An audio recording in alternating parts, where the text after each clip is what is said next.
Need electric. I'm an electric. I'm wondering why a guy like you got in the van. We need to know who we're working with. My mom's sick. I need money. Okay. See what you can do. How good is that electric? Yo. He's strong. He doesn't know how strong yet. Light it. I need time to work him.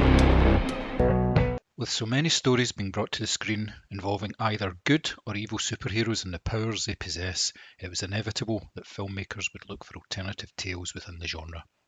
In Code 8, the focus is on people with extraordinary powers, but instead of heroes and villains, we get to view them in a very relevant and timely way.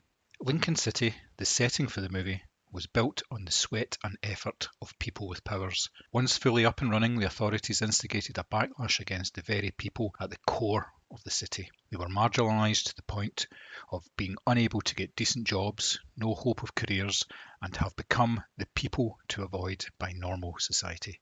Connor is one such individual. Working on construction sites as a day labourer and not getting close to a permanent job leads him into the world of crime in order to pay the bills and to try and find some extra cash to help his sick mother. As he embarks on a couple of low-level illegal jobs, his talents harnessing electricity take him deeper into more lucrative work, which in turn becomes more dangerous. There is such a clever opening sequence to the film. Instead of using the first 10 to 15 minutes giving us background to the world, we get everything we need to know in terms of world building during the opening credits. Through news footage, the history of Lincoln City is explained. This works in terms of an exposition dump, and it also frees up time for character development and building a strong story. Connor, as a character, is a representation of the world we are entering. He has the abilities based on electricity, but doesn't realise the full potential of what he can do. His mother made sure that he didn't rely on him growing up, and instead instilled a sense of right and wrong. This decision by the filmmakers provide a way for the audience to see him developing while his eyes are open to the world around him. Again, a smart use of time and story. The way the powered people are represented obviously draws parallels with the way that immigrants have been treated in first world modern society today. They are seen as beneath regular people and as such are treated poorly by the authorities and the so-called normal people.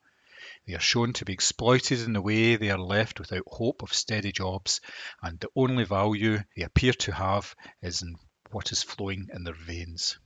Part of the story focuses on psych, a chemical extracted from the spine of the powered, which becomes a drug that users can't get enough of.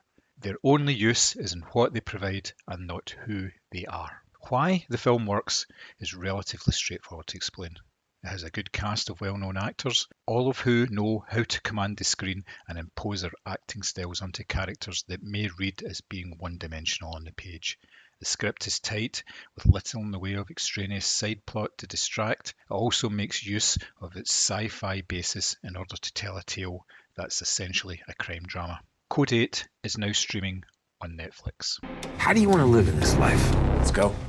Hide our powers? Everybody on the ground! If you see something that you want, take it. I've been tracking this one electric across multiple crimes. Guardians are online. Execute. Yeah, you got mixed up with some bad people. Cross that line, there's no coming back. If I lose her, I got nothing left. We got another job coming up. You have one shot. What's the plan if the kid misses? I won't.